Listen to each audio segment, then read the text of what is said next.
Hey, Weather Geeks, it is Weather for Weather Geeks here, the Tuesday evening edition here on September the 8th. The opening 8 days of September have really been something, haven't they? It's been, of course, remarkably hot for this time of the year and consistently hot.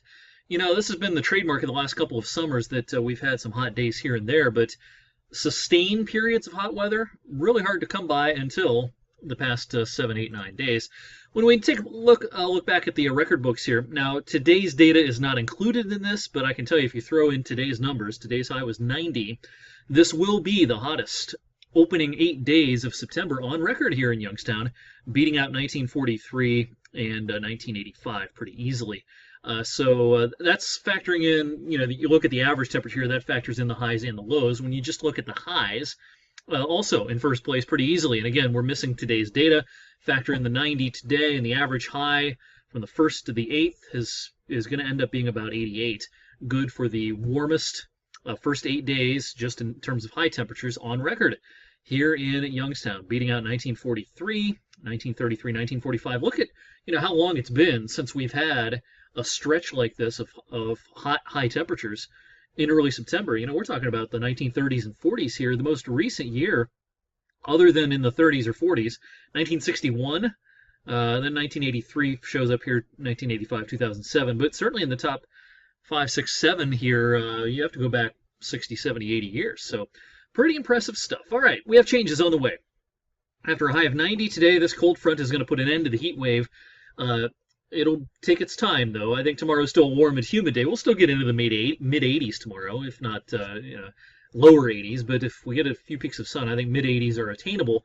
But this is the cold front that is heading our way. Now, not seeing a lot of thunder yet, or I should say at this current time with the front.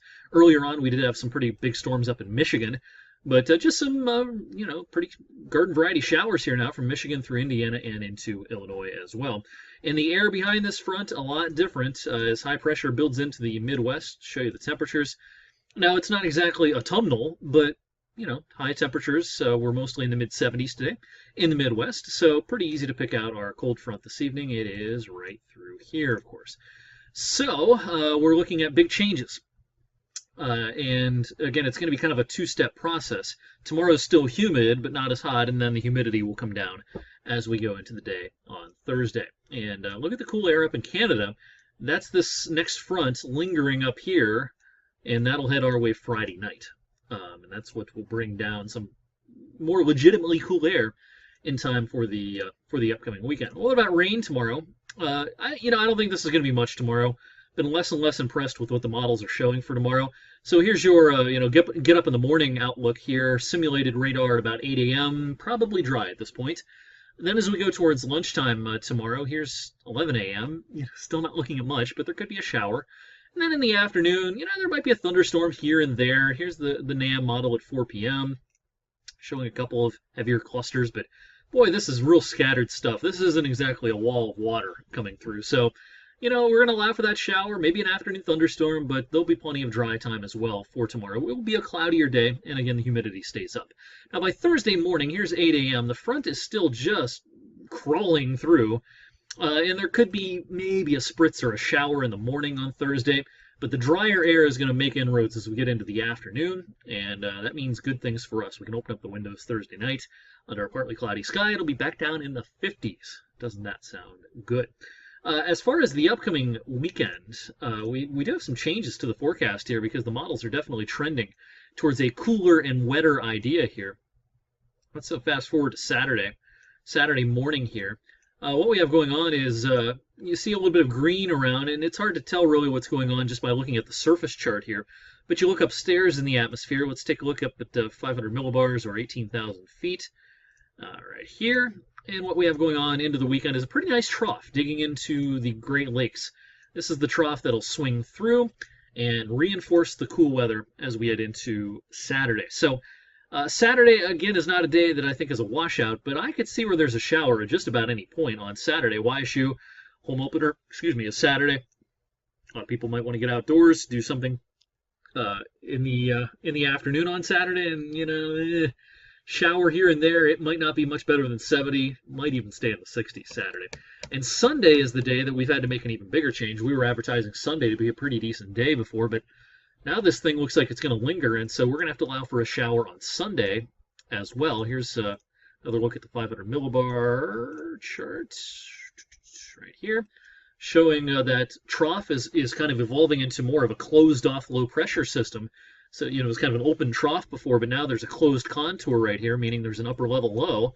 And upper-level low is the weatherman's woe, as the saying says. As the saying goes, I should say. And these are notoriously fickle, and the models have a hard time with them, but a lot of the models are picking up on this idea for the second half of the weekend, meaning that the weekend is looking pretty damp and cool for mid-September. I don't want to say chilly, but kind of cool. No higher than about 70 over the weekend. Well, what about the longer range? The cool down is not going to last all that long. Here's a look at the temperature anomalies. Saturday, you can see that cool pocket sliding through. It's still around on Sunday. But then once we're done with the weekend, watch that cool pocket shrivel, and the warmer than average temperatures return for the middle of next week. So the middle of next week will be a lot warmer, I think, than the weekend. We could touch 80 a few times next week. Then beyond that, the climate model here for the 18th through the 28th, so day 10 through 20, does advertise kind of a cool period. Not sure if this has the right idea yet. There's a lot of model shenanigans in the longer range, but this is one idea. And if this were to be true, the 10 days, the 10-day stretch here from the 18th through the 28th would be cooler than average.